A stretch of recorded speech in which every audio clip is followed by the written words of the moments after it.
దేవునికి మహిమ కలుగును గాక. తిరిగి మనము 14వ భాగంలోనికి మనం వచ్చినాము. రోమిల్కి రాసిన పత్రిక 14వ అధ్యాయంలో ఉన్నాం. 14వ భాగంలో కూడా మనం ఉన్నాము. కాబట్టి ఇక్కడ ఈ 14వ అధ్యాయంలో పౌలు ఏం చెప్పడానికి ప్రయత్నం చేస్తున్నాడో, ఏది నేర్పిస్తున్నాడో అది నేర్చుకోవడానికి మనం కూడా ప్రయత్నం చేద్దాం. ప్రార్థన పూర్వకంగా ఇక వాక్యాన్ని వినడానికి మనము ప్రయత్నం చేద్దాం. ఈ 14th చాప్టర్లో 14వ అధ్యాయంలో Paul speaks about Christian liberty and responsibility. దేవుడు ఒక వ్యక్తిని రక్షించుకున్న తర్వాత, రక్షణ పొందిన వ్యక్తి, విడుదల పొందిన వ్యక్తి తన బాధ్యతతో ఎలా బ్రతకాలి అంటే, ఎట్లా పడితే అట్లా బ్రతకచ్చా? ఎందుకంటే దేవుడు మనం రక్షించుకున్న తర్వాత ఒక సమాజంలో పెట్టినాడు, ఒక కుటుంబం మనకి ఇచ్చినాడు, ఆత్మీకమైన కుటుంబము, చర్చ్లో మనల్ని ఉంచినాడు. కాబట్టి మన యొక్క స్వేచ్ఛను, దేవుడు మనకి ఇచ్చిన జ్ఞానమును, స్వాతంత్రమును ఎలా వాడుకోవాలి? ఎలా పడితే అట్లా మనం ఉండొచ్చా? లేకపోతే ఇతరులు వాళ్ళ యొక్క బలహీనతలను కూడా గమనించుకొని, మనల్ని మనం మార్చుకొని, త్యాగం చేసుకొని, ఏది వాళ్ళకు అవసరమో, ఏది వాళ్ళకు ఉపయోగకరమో అది మనం నిర్ణయించుకొని మనం బ్రతకడం ముఖ్యమా? ఆ విషయాన్ని మనము ఈ దినము చూసుకోబోతా ఉంటున్నాము. రోమిలకు రాసిన పత్రిక 14వ అధ్యాయానికి దయచేసి మనం అందరము వెళ్దాం.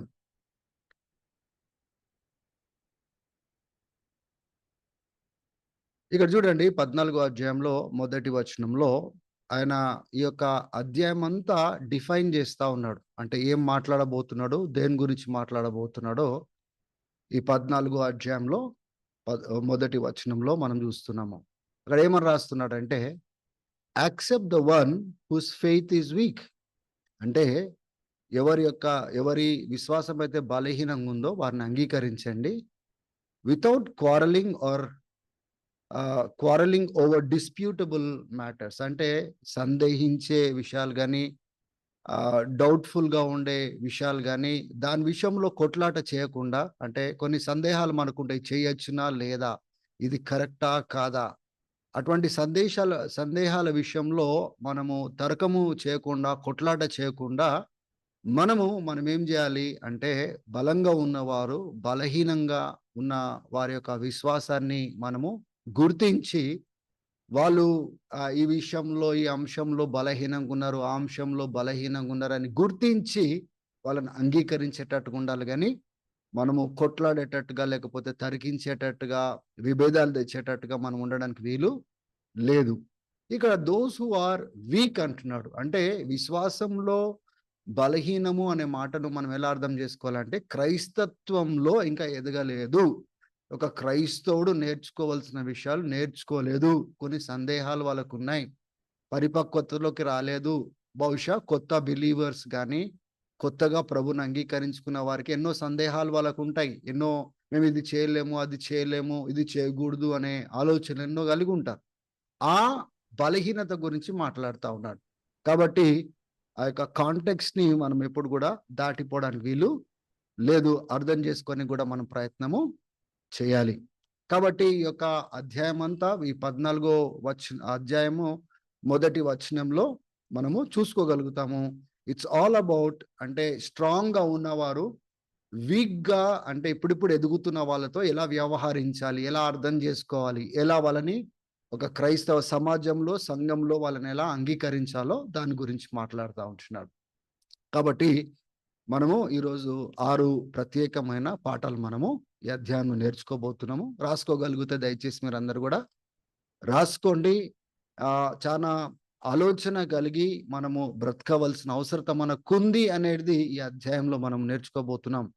మనం అనుకోవచ్చు, నా జీవితం కదా, నేను ఎట్లా బ్రతికితే ఏంటిది, ఏం తింటే ఏంటిది, ఎలా చేస్తే ఏంటిది అనే ఆలోచన మనం కలిగి ఉంటాం. కానీ మనం ఏదైతే నిర్ణయాలు తీసుకుంటున్నామో, వేరే వాళ్ళని కట్టనైనా కట్టచ్చు, పడేయనైనా పడేయచ్చు, అభ్యంతరం పెట్టచ్చు, దేవునికి దూరం కూడా తీసుకొని వెళ్ళొచ్చు. కాబట్టి మనం తీసుకుంటున్న నిర్ణయాలు ఎలా ఉన్నాయి, మన యొక్క పద్ధతులు ఎట్లా ఉన్నాయి, మన జీవిత విధానం ఎట్లా ఉంది, ఇతరుల కోసము మనము చూసుకోవాల్సిన అవసరం మనకుంది. ఒకవేళ మనం ఎదిగిన వారం అంటే, ఎదిగిన వారి యొక్క తత్వాన్ని కూడా మనం చూపెట్టాలి కదా. అంటే బలహీనులతో ఎట్లా వ్యవహరిస్తున్నామో చూసుకోవాల్సిన అవసరత మనకుంది. వీక్ ఇన్ ఫెయిత్ అంటే అంటే ఇది మిరకిల్స్‌కి సంబంధించిన ఫెయిత్ గాదు. లేకపోతే రక్షణ పొందే విశ్వాసం గురించి మాట్లాడట్లేదు. ఆ ఫెయిత్ అనే వర్డ్ క్రిస్టియానిటీకి సంబోధిస్తూ అంటే ఈ క్రైస్తత్వంలో ఉన్న ఈ వ్యక్తి కొన్ని సందేహాలతో బలహీనంగా ఉన్నాడు అనే సంగతిని మనము అర్థము చేసుకోవాలి. ఇక్కడ మనం గమనించినట్లయితే దేవుని బిడ్డలారా, ఆహ్, అంటే ఇంతకుముందు నేను చెప్పాను గదా! ఒక పరిపక్వతలో ఎదిగిన వ్యక్తి, అంటే ఎదిగిన వ్యక్తి కొత్తగా వచ్చే వారితో వాళ్ళ యొక్క ఒప్పింపులు ఎలాగున్నాయో, దాని యొక్క విషయంలో మనం చానా దృష్టిని కలిగి ఉండాలి. మన ఒప్పింపులు మన దగ్గర ఉన్నాయి గానీ, వాళ్ళు ఎటువంటి ఒప్పింపులతో నడుస్తున్నారు. కొందరికి కొన్ని విషయాలతో సమస్య ఉంటది. కొందరికి కొన్ని విషయాలతో సమస్య వాళ్ళకుండదు. కాబట్టి ఈ యొక్క పరిపక్వతలో వచ్చిన వారు, అంటే ఎదిగే క్రైస్తవులు, బలహీనంగా ఉన్న క్రైస్తవులతో ఎలా వ్యవహరించాలనో ఈ పౌలు యొక్క అధ్యాయం అంతా ఆయన డెడికేట్ చేసి రాసినట్లుగా చూస్తున్నాం. ఈ అధ్యాయంలో అంటే సందేహానికి సంబంధించినయి 3 ప్రాముఖ్యమైన అంశాలు ఆయన తీసుకొని వస్తున్నాడు. అంటే ఇది చెయ్యొచ్చునా లేదా? ఇది తినొచ్చునా లేదా? ఇది తాగొచ్చునా లేదా? ఇట్లాంటి సందేహాలు ఉంటాయి గదా! దానికి సంబంధించినవి 3 అంశాలను చాలా ప్రత్యేకంగా ఈ 14 అధ్యాయంలో 2వ వచనం గాని, 5వ వచనం గాని, 21వ వచనంలో గాని మనం చూస్తాము. 2వ వచనంలో చూడండి, అంటే ఒకరి విశ్వాసము ఏదైనా తినడానికి వాళ్ళని ప్రేరేపిస్తది. ఏది తిన్నా పర్వాలేదు, ప్రార్థన చేసుకొని తింటున్నాం గదా! కానీ కొందరు మేమిది తినము, మేము నాన్ వెజిటేరియన్ మేము తినము, మేము కేవలము వెజిటబుల్స్ మాత్రమే తింటాము అనే ఆలోచన కలిగి ఉంటారు. అంటే మొదటి డిస్ప్యూటబుల్ అంశం, డౌట్‌ఫుల్, సందేహానికి సంబంధించిన అంశం ఏంటిదంటే ఆహారానికి సంబంధించిన విషయం. రెండోది 5వ వచనంలో చూడండి, ఒకరోజు ఒక వ్యక్తి ఒక వ్యక్తి ఒక రోజును ప్రత్యేకంగా ఎంచుతాడు. ఇంకొకడు ఎంచడు. అంటే ఇప్పుడు చూడండి, ఇది ఎంచవచ్చునా? ఎంచకూడదా? ఈ సందేహానికి సంబంధించింది. అంటే ఒక దినాన్ని ప్రత్యేకంగా ఎంచుతారు కొంతమంది. ఒక దినాన్ని ఇంకొకరు అన్ని సమానంగా చూస్తారు. అంటే దినానికి సంబంధించిన అంశము అంటే డౌట్ పడుతున్న అంశం ఇది. అంటే ఇట్లా చెయ్యొచ్చునా లేదా? ఒకరంటారు ఈ దినం ప్రత్యేకమైంది. ఇంకొకళ్ళంటారు మరొక దినం ప్రత్యేకమైందని చెప్పేవారు ఉంటారు. కాబట్టి దినానికి సంబంధించిన సందేహము. ఈ దినం ప్రత్యేకమా? కాదా? అట్లాంటి సందేహాలు. అంటే ఆ విషయాన్ని పౌలు సంబోధిస్తున్నాడు. తర్వాత 21వ వచనంలో it is better not to eat meat, ఆ యొక్క ఆహారం గురించి మాట్లాడుతూ ఆర్ డ్రింక్ వైన్ అంటున్నాడు. అంటే ఇప్పుడు కొన్ని సందర్భాలు బైబిల్ గ్రంథంలో అంతట్లో మనం చూస్తాం. యేసు ప్రభువు నీటిని వైన్‌గా మార్చినాడు. పౌలు కూడా తిమోతిని అంటాడు, నీ కడుపు ఆరోగ్యంగా ఉండడానికి కొద్దిగా వైన్ తీసుకోమని చెప్తాడు. వైన్ అనేది ఆ యొక్క ప్రభు బల్లలో వాళ్ళు పాలు పొందేది. యూదులు వాళ్ళు ఎలా తయారు చేసినారో, యూదులు ఎలా వాళ్ళు దాన్ని స్వీకరించేవారో, అది దానికి సంబంధించింది. కొంతమంది అంటారు వైన్ తీసుకోవడానికి లేదు, లేకపోతే తీసుకోకూడదని సందేహం కలిగి ఉంటారు. కొందరు వైన్ తీసుకున్నా ఏం పర్వాలేదనేసి చెప్పేవాళ్ళు ఉంటారు. ఈ సందేహాలకు సంబంధించిన అంశం 3 విషయాలు. ఒకటి ఆహారానికి సంబంధించింది, ఒకటి ప్రత్యేకమైన దినాల గురించి సంబంధించింది. ఈ యొక్క ద్రాక్షరసము, అంటే తెలుగు ట్రాన్స్‌లేషన్‌లో ద్రాక్షరసము అని ట్రాన్స్‌లేట్ జేసినారు. యాక్చువల్‌గా that is not the right translation అది. వైన్ అనేది ద్రాక్షరసము కాదు. గానీ అది వాళ్ళు యూదులు ఎలా తయారు చేసుకొని, ఎలా వాళ్ళు తీసుకునేవారో, యేసు ప్రభు గూడా వాటర్‌ని వైన్‌గా మార్చినట్లుగా మనము చూస్తున్నాం. ఇప్పుడు చూడండి, ఆ పదం తీసుకోగానే ఎన్నో సందేహాలు మన మైండ్‌లో వస్తా ఉంటాయి గానీ, మనం నేర్చుకునే ఇప్పుడు ఈ 3 అంశాలు తీసుకొని తర్వాత ఇంకేవైనా అని అంటాడు పౌలు. అంటే ఇక సందేహానికి సంబంధించి ఇంకేమైనా 3 మాత్రం ఎగ్జాంపుల్స్ తీసుకున్నాడు. తర్వాత ఇంకేమైనా అనే విషయాన్ని మాట్లాడినట్లుగా మనం చూస్తున్నాం. కాబట్టి ఇప్పుడు 6 విషయాలు ఏవైతే మనము లెసన్స్ నేర్చుకోబోతున్నామో, అది ఆహారంకి సంబంధించింది గాని, ఈ యొక్క దినాలు ప్రత్యేకమైన దినం, ఈ దినము ప్రత్యేకమైంది, ఈ దినం పరిశుద్ధమైంది అని చెప్తా ఉంటారు గదా! ఆ దినానికి సంబంధించింది గాని, ఈ యొక్క వైన్‌కి సంబంధించింది గాని, దేవుని బిడ్డలారా, ఈ 6 సూత్రాలు మనం చాలా జాగ్రత్తగా పాఠాలు మనం నేర్చుకోవాల్సిన అవసరత మనకు ఉంది. పౌలు ఒక మాట అంటాడు చెప్తూ, దేవుని యొక్క రాజ్యము తినడము, త్రాగడం గాదు గాని, పరిశుద్ధాత్మలోని నీతి, సమాధానము, పరిశుద్ధాత్మలోని ఆనందము అంటాడు. అంటే ఈ లోకపరమైనవి కాదు దేవుని యొక్క రాజ్యం అనేది. దేవుని రాజ్యంలో నడిచేవారు రాజ్యానికి సంబంధించినవి ఏవి పనికొస్తాయో, ఏవి ఉపయోగకరంగా ఉంటాయో దానిపైనే దృష్టి పెడతారు. గానీ తినడము, తాగడము, ఈ సుఖించడము దానిపైన వాళ్ళు దృష్టిని పెట్టారు. ఒకవేళ అవి అడ్డుగా వస్తే అడ్డు తొలగించుకోవడానికన్నా ఇష్టపడతారు గానీ, దేవుని యొక్క రాజ్యము దేని కొరకైతే పిలుపునిస్తా ఉందో దానిపైన దృష్టిని పెట్టి ముందుకు సాగుతా ఉంటారు. కాబట్టి ఈ 3 అంశాలు జ్ఞాపకం పెట్టుకోండి. ఆహారము, దినము, వైను. ఈ 3 అంశాలు పౌలు ఈ యొక్క అధ్యాయంలో 2వ వచనంలో, 5వ వచనంలో, 21వ వచనంలో డిస్ప్యూటబుల్ మ్యాటర్స్ లేకపోతే డౌట్ కి సంబంధించిన మ్యాటర్స్ ని సంబోధించినట్లుగా మనము చూస్తా ఉన్నాం. చూద్దాము. మొదటి పాఠము ఆయన నేర్పించే పాఠం ఏంటిదంటే 14వ అధ్యాయము 2వ వచనం నుంచి 4వ వచనం వరకు మనము చూసుకుందాం. ఒకరి యొక్క విశ్వాసము అన్నీ తినడానికి అనుమతిస్తుంది. కానీ కొందరి యొక్క విశ్వాసము బలహీనంగా ఉండి, అంటే నేను ఇది తినను, అది తినను అని చెప్పేవారు ఉంటారు.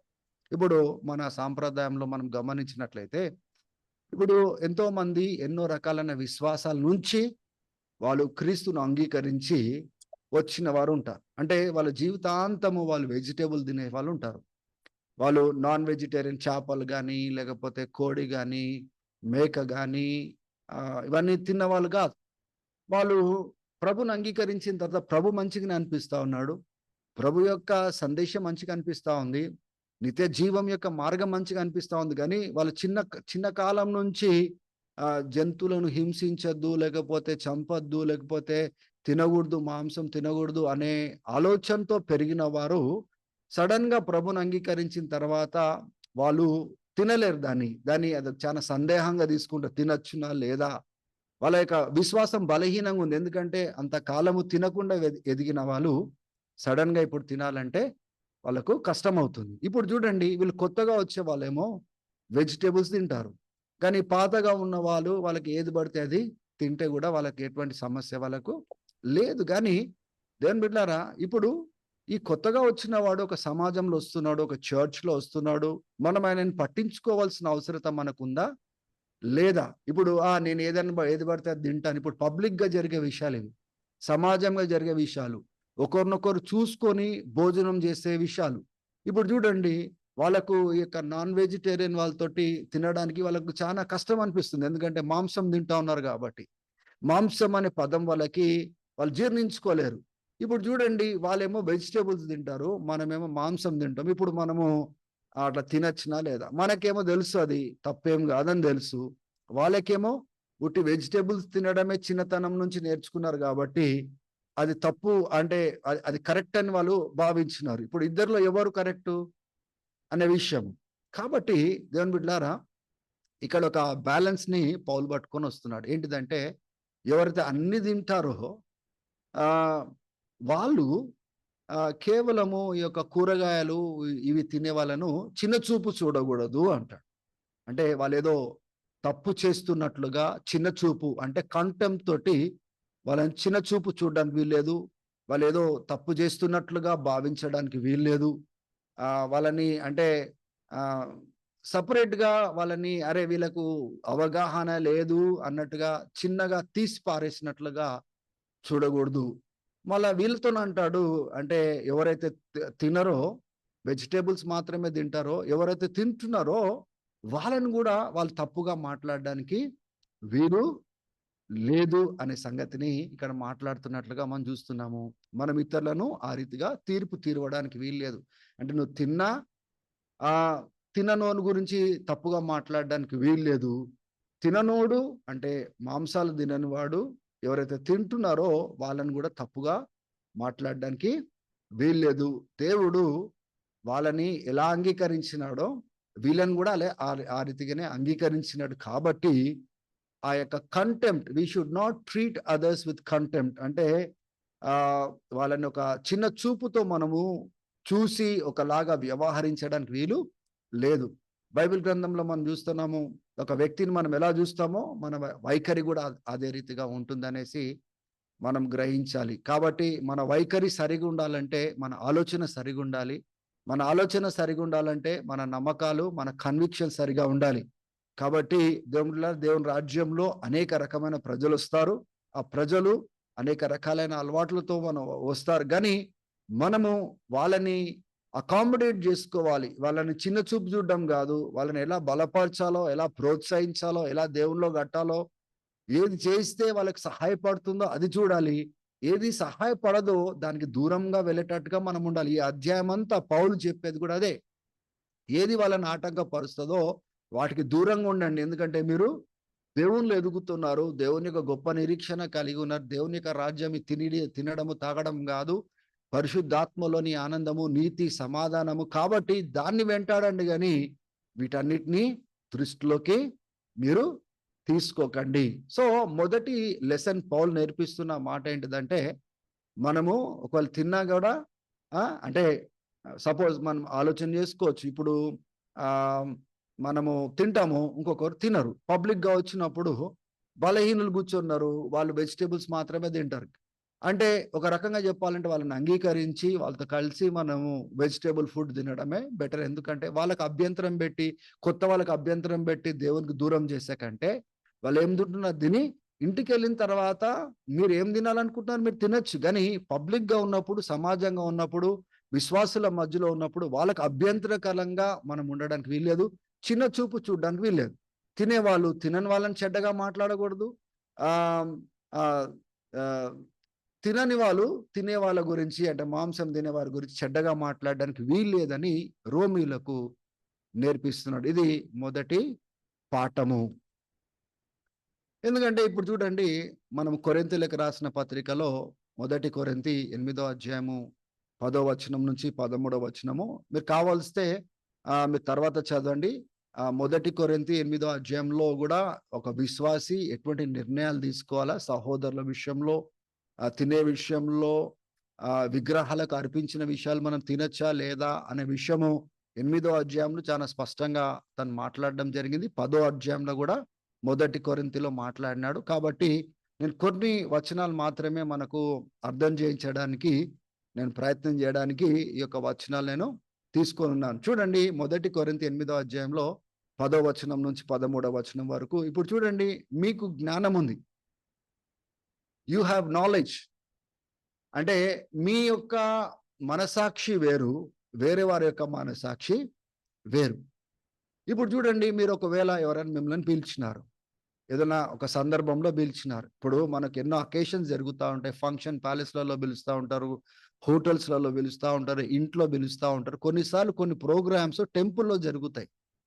కాబట్టి పిలుస్తారు. పిలిచినప్పుడు మీరు టెంపుల్‌లో మీరు వెళ్లి అక్కడ భోజనం చేస్తా ఉంటారు. అక్కడ మాంసం పెట్టి మీకు భోజనము పెడతా ఉంటారు. ఇప్పుడు చూడండి, అక్కడ మీరు మాంసం తింటా ఉన్నారనుకోండి.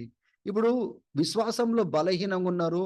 అంటే అటువంటి సాంప్రదాయం నుంచి బయటికొచ్చి ప్రభువుని నమ్ముకున్న వాళ్ళు, అరే! వీళ్ళే తింటున్నారే, మేము తింటే ఏం తప్పుంది అని వాళ్ళెళ్లి విగ్రహాలకు అర్పించిన వాటిని వాళ్ళు తినొచ్చు. వాళ్ళని ఇంకా బలహీనపరచొచ్చు. అంటే నా దృష్టిలో ఉట్టి ఆ ఫంక్షన్‌కి పిలిచినారు గదా! అక్కడ తినడానికి పిలిచినారు గదా! అనేసి నేను వెళ్ళి ఉండొచ్చేమో గానీ, నన్ను జూచిన వాడు ఉట్టి ఫంక్షనే గాదు, రేపటి దినము ఆ విగ్రహాలకు అర్పించేది, ఆ అర్పణ గూడా తినేస్తాడు. ఎందుకంటే, ఒక సహోదరుడు తిన్నాడు గాబట్టి, నేను తింటే ఏం తప్పు?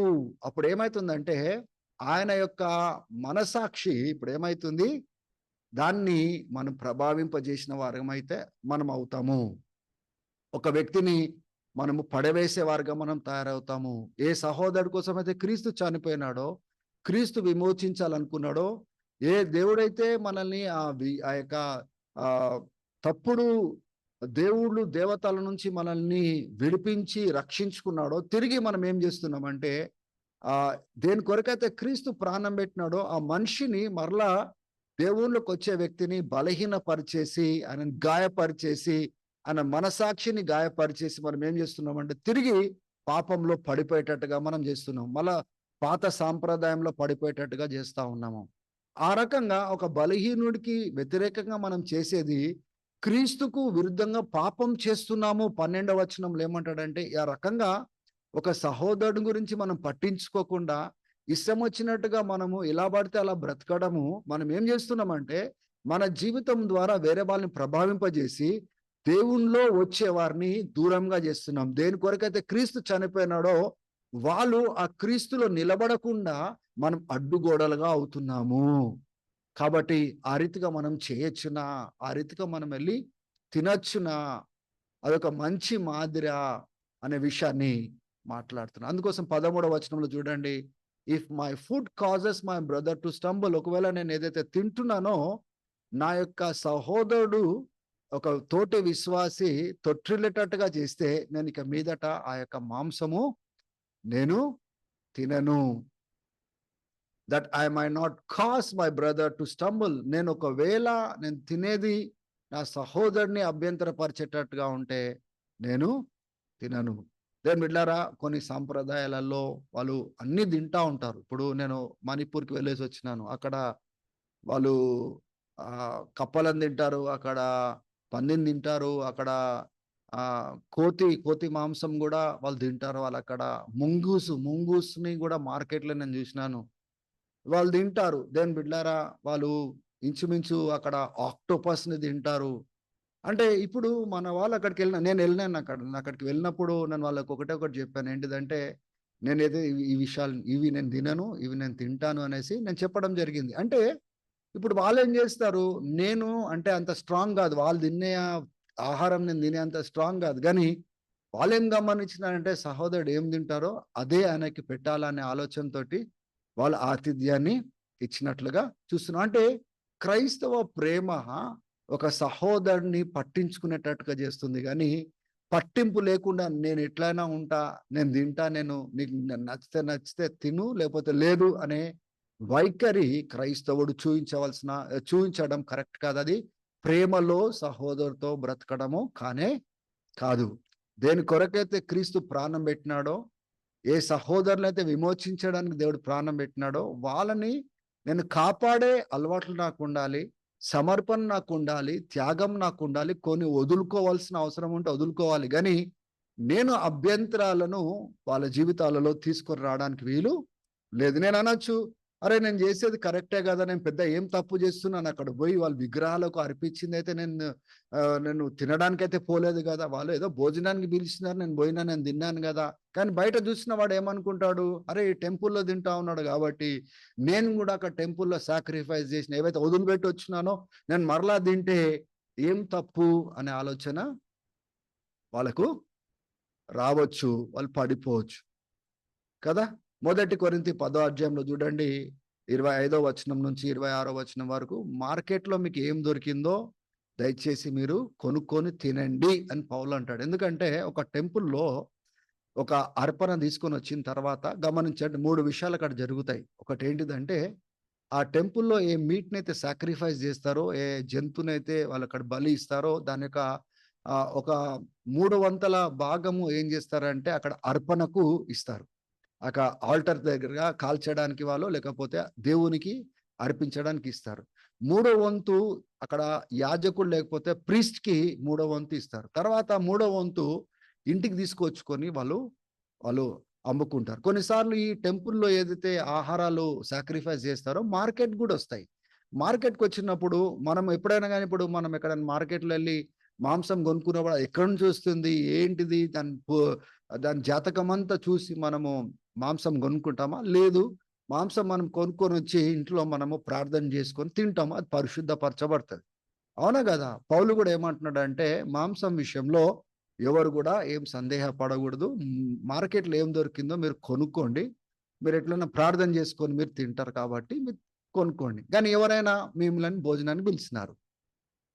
భోజనానికి పిలిచి ఈ 10వ అధ్యాయంలోనే 27వ వచనం నుంచి 29వ వచనం వరకు మిమ్మల్ని భోజనం పిలిచినారు. పిలిచి మీకు వాళ్ళకి ఏం పెట్టినారో మీరు తింటా ఉన్నారు. తినేటప్పుడు సడెన్‌గా వాళ్ళు ఏమంటారంటే, అన్నారనుకోండి, if somebody says to you, ఇది విగ్రహాలకు అర్పించింది, అర్పణకి ఇచ్చిన భోజనం మీరు తింటున్నారు అని ఒకవేళ చెప్పిన వెంటనే మీరు తినడం ఆపేయండి అంటున్నాడు. ఎందుకంటే ఇది వాళ్ళ మనస్సాక్షిని బట్టి, ఎవరైతే భోజనం పెట్టినారో వాళ్ళ మనస్సాక్షిని బట్టి మీరు తినడం ఆపేయండి. ఎందుకంటే మీ మనస్సాక్షి వాళ్ళ చేత తీర్పు తీర్చవలసిన అవసరం ఏముంది? నువ్వు ప్రార్థన చేసుకొని నువ్వు తింటున్నావు. అది పరిశుద్ధపరచబడింది. అది ఎక్కడి నుంచి వస్తే ఏంటిది? అది పరిశుద్ధపరచబడింది. ఇప్పుడు చెప్పినందుకు మనం ఏం చేయాలా? అది తినకుండా మనము ఉండాలా? అభ్యంతరము మనము తీసుకురావడానికి వీలేదు. అంటే మీరు చూడండి, మన క్రైస్తవ యొక్క ప్రయాణంలో మనం ఎట్లా జాగ్రత్తగా ఉండాలి? ఏది తినాలా? ఏది తినకూడదు? ఏది చేయాలా? ఏది చేయకూడదు? నేను ఒకవేళ ఇలా చేస్తే నేనేమైనా అభ్యంతరము నా యొక్క సహోదరులకు నేను తీసుకొనొస్తానేమో, పడేసేటట్టుగా నేనైతేనేమో, అయ్యో! క్రీస్తు దేనికోసమైతే ప్రాణం పెట్టినాడో, దాని కొరకు నా సహోదరులు ఎదగాలి గానీ, నా జీవితంను బట్టి ఇన్‌స్పైర్ గావాలి గానీ, క్రీస్తుకి ఇంకా దగ్గరికి రావాలి గానీ, నా అలవాట్లను బట్టి వాళ్ళు క్రీస్తుకు దూరంగా పోవడానికి వీలు లేదనే సమర్పణ సాక్రిఫైస్ మనలో ఉండవలసిన అవసరత మనకు ఉంది. ఇక్కడ ఒక హెచ్చరిక మనకు ఇస్తా ఉన్నాడు 14 అధ్యాయంలో 10వ వచనం నుంచి 13వ వచనం వరకు.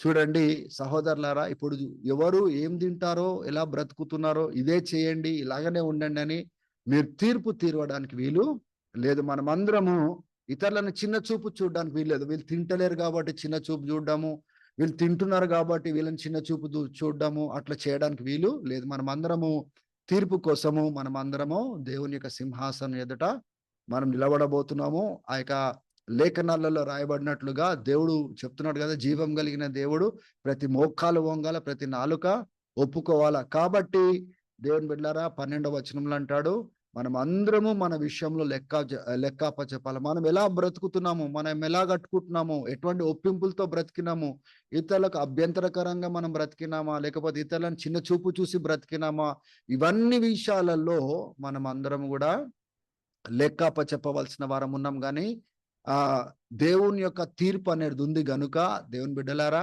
దానికి మనం భయపడి ఆ యొక్క యజమానుడి ఎదుట వాళ్ళు నిలబడతారు, యజమానుడి ఎదుట వాళ్ళు పడతారు. కాబట్టి నీవెవరివి ఆ తీర్పు తీర్చడానికి?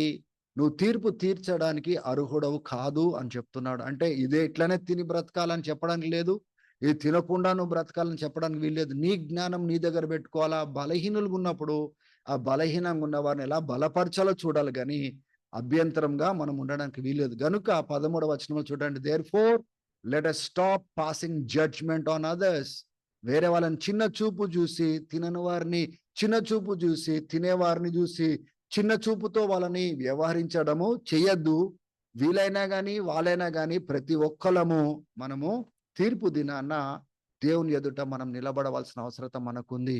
అందుకోసమే రెండో పాఠం ఏంటిదంటే, మనము ఇతరులను తీర్పు తీర్చి మనల్ని మనం సమర్థించుకొని మనం కరెక్ట్ ఉన్నామని చెప్పుకోవడానికి వీలు లేదు. ఒక క్రైస్తవుడు ఆ రీతిగా బ్రతకడానికి వీలు లేదు.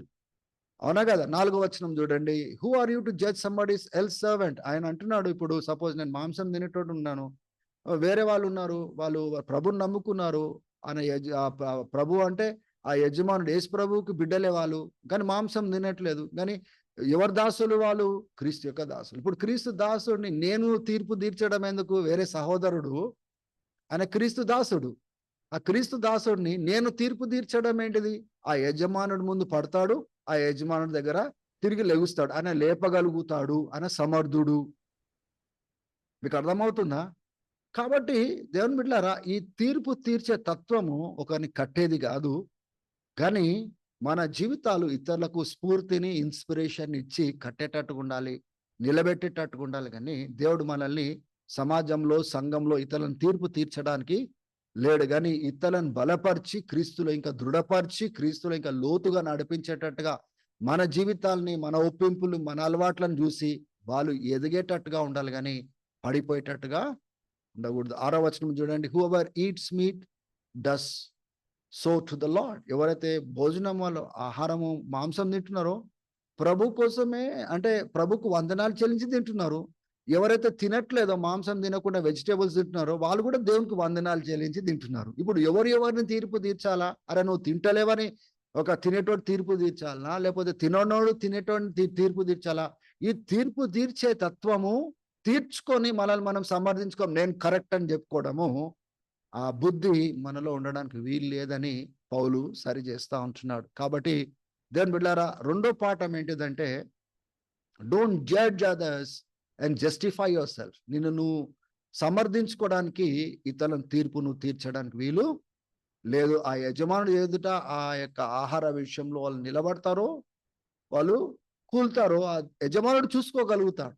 కానీ ఆ యజమాని యొక్క ఆ దాసులను ఎలా బలపరచాలో మనం చూడవలసిన అవసరత మనకు. ఈ పాఠాలన్నీ కూడా నేను చెప్పాను కదా, 6 పాఠాలు దేనికి సంబంధించినయంటే అవి ఆహారానికి సంబంధించినయి, తేదీలకు అంటే డేట్స్‌కి సంబంధించి ప్రత్యేకమైన దినము దానికి సంబంధించినవి. ఆ యొక్క వైన్ గురించి ఆ 3 విషయాలలో ఈ 6 పాఠాలు మనం నేర్చుకుంటున్నాం. ఇప్పుడు కేవలం ఆహారమే కాదు, ఆ వైన్ విషయంలో మీరు తీసుకోండి. దేవుని బిడ్డలారా, మీరు ఆహ్, అంటే తేదీల విషయంలో మీరు తీసుకోండి. ఒకాయన బలహీనంగా ఉండి ఈ దినము, ఆ దినం అంటాడు. మీరు దాని గురించి నేను మాట్లాడతాను. ఇప్పుడు కొద్దిగా కాస్త ముందుకెళ్ళిన తర్వాత నేను మాట్లాడతా గానీ, ఈ 6 లెసన్స్ అన్నీ ఈ యొక్క కాంటెక్స్ట్‌ని మనం మర్చిపోవద్దు. ఫుడ్ గురించి మాట్లాడుతున్నాడు, డేస్ గురించి మాట్లాడుతున్నాడు, వైన్ గురించి ఇంకేదైనా గాని అని కూడా మాట్లాడుతున్నాడు. కాబట్టి ఈ 6 లెసన్స్ మనము ఇతరులకు అభ్యంతరకరంగా ఉన్నామా? మనకిచ్చిన స్వేచ్ఛను తప్పుగా వాడుకుంటున్నామా? లేకపోతే మన జీవితాన్ని చూసి వాళ్ళు కట్టుకునేటట్టుగా, నిలబడేటట్టుగా ఉన్నారా అని మనం చూసుకోవాల్సిన అవసరత మనకు ఉంది.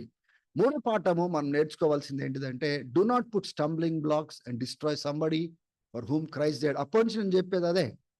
మీరు మీరు ఇతరులను తీర్పు తీర్చడం బంద్ చేయండి. ఇతరులకు అభ్యంతరకరంగా, అడ్డుగోడగా మీ సహోదరుడు, సహోదరి పడిపోయేటట్టుగా మీరు ఏది చేయకండి.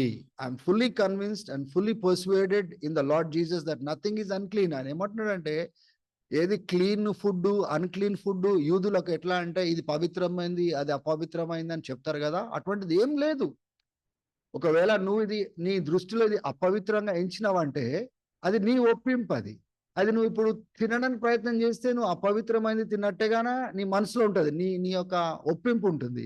అదే అందుకోసమే ఒకరికి అది అపవిత్రంగా ఎంచితే అది అపవిత్రంగానే ఉంటది. పరిశుద్ధంగా ఎంచితే పరిశుద్ధంగానే ఉంటది. కానీ నీ సహోదరుడు, నీ సహోదరి నిన్ను మూలంగా, నీ మూలంగా ఒకవేళ అభ్యంతర పడితే నువ్వు ఇంకా ప్రేమలో వాళ్ళతో ఉన్నట్లు కాదు. ఒక చర్చ్‌లో నువ్వు ప్రేమతో ఉన్నట్లు కాదు. నీ తినే ఆహారం మూలంగా వాళ్ళు అభ్యంతర పడుతున్నారు గనుక, నువ్వు అభ్యంతరంగా ఉండడానికి వీలు లేదు. Do not by your eating destroy someone for whom Christ died. క్రీస్తు దేవురి కోసమైతే ప్రాణం పెట్టినాడో, నీ ఆహారం బట్టి, నీ తినేదాన్ని బట్టి, నీ అలవాట్లను బట్టి వేరే వాడు అభ్యంతరపడి ఆయన క్రీస్తు నుంచి తొలగిపోవడానికి వీల్లేదు, పడిపోవడానికి వీల్లేదు.